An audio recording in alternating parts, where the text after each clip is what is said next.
US and Israel attack major combat operation का announcement Trump ने किया है। ईरान के खिलाफ मिसाइल अटैक भी चल रहा है, उसको लेकर क्या करें? देखिए, सबसे बड़ी बात यह है कि देश के प्रधानमंत्री वज़ीर आज़म का जो इजराइल का दौरा था वो बड़ा अनटाइमली था और वज़ीर आज़म नरेंद्र मोदी को अपने एडवाइज़र से सवाल करना चाहिए कि क्या ये सही वक्त था इजराइल का दौरा करने के लिए। अगर वज़ीर आज़म का एयरक्राफ्ट मिड एयर में होता और इस तरह का हमला होता तो फिर इसका जिम्मेदार कौन होते? और वज़ीर आज़म को, प्रधानमंत्री को देश को बताना है कि क्या नेतन्याहू ने उनको ये बताया था कि इजराइल ईरान पर हमला करने वाला है, और अगर बताया था तो फिर वज़ीर आज़म को चाहिए था कि वो फ़ौरन, प्रधानमंत्री को चाहिए था कि फ़ौरन अपना इजराइल का दौरा ख़त्म करके देश को वापस आते। मैं इसलिए कह रहा हूँ कि अटल बिहारी वाजपेयी 1979 में चाइना गए थे और जब वियतनाम पर हमला हुआ अटल बिहारी वाजपेयी वापस आ गए देश को। और अगर इजराइल ने नहीं बताया कि वो यूएस के साथ मिलकर ईरान पर हमला कर रहा है तो फिर ये तो इजराइल ने हमको धोखा दिया। देश के 133 करोड़ जनता को इजराइल ने, भारत की, धोखा दिया है, बिट्रे किया है। उन्होंने प्रधानमंत्री के विजिट को इस्तेमाल किया है ईरान पर अपने एक वल्गर अटैक के लिए, और उन्होंने प्रधानमंत्री के विजिट को इस्तेमाल किया है ईरान पर हमला करने के लिए, और जो जेनोसाइड उन्होंने फ़लस्तीनियों का किया है गाज़ा में उसको कवर अप करने के लिए। और तीसरा, उसमें मैसेज ये जाएगा कि भारत ईरान के साथ नहीं खड़ा है, भारत इजराइल के साथ खड़ा है।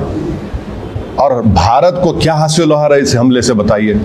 कुछ फ़ायदा हुआ भारत को इस हमले से? छठी बात यह है कि 10 मिलियन भारत के नागरिक गल्फ कंट्रीज में रहते हैं, 10 मिलियन।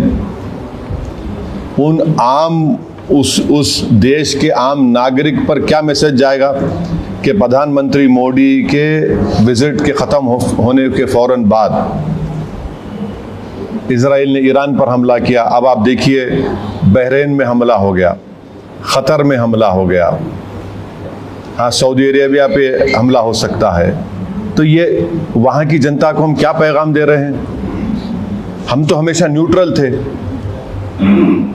देश के प्रधानमंत्री को और बीजेपी को समझना चाहिए कि हमारी 80 साल की जो लेगेसी थी कि हम न्यूट्रल थे इस मामले में, आज उसका क्या हो गया बताइए?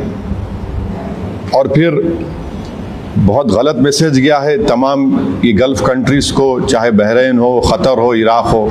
और हम जानते हैं कि क़तर होस्ट कर रहा था कि सीज़ फायर हो गाज़ा में, इजराइल ने वहाँ पर हमला कर दिया, बॉम्बिंग की। इसमें भारत का बेनिफिट क्या है बताइए? और प्रधानमंत्री के साथ जो आपकी बरादरी मीडिया के लोग गए थे कवर करने के लिए, वो भी फंसे हुए इजराइल में, अब उनका क्या होगा? तो ये जो, और लार्जर पॉइंट ये है कि यूएस पे अब कौन भरोसा करेगा? आप बातचीत भी कर रहे हैं और हमला भी कर दे रहे आप। तो ये सवालात हैं जिससे देश के प्रधानमंत्री को, बरसर इख्तियार जमात को, बीजेपी को इसका जवाब देना पड़ेगा। और बड़ी अफसोस की बात है कि प्रधानमंत्री इजराइल को चले गए, फिर उनको वहाँ पर उनकी नेसेट में, पार्लियामेंट में एक अवार्ड भी दे दिया गया, और प्रधानमंत्री के वज़ीर आज़म की मौजूदगी में वहाँ के अपोजिशन ने वॉकआउट भी कर दिया।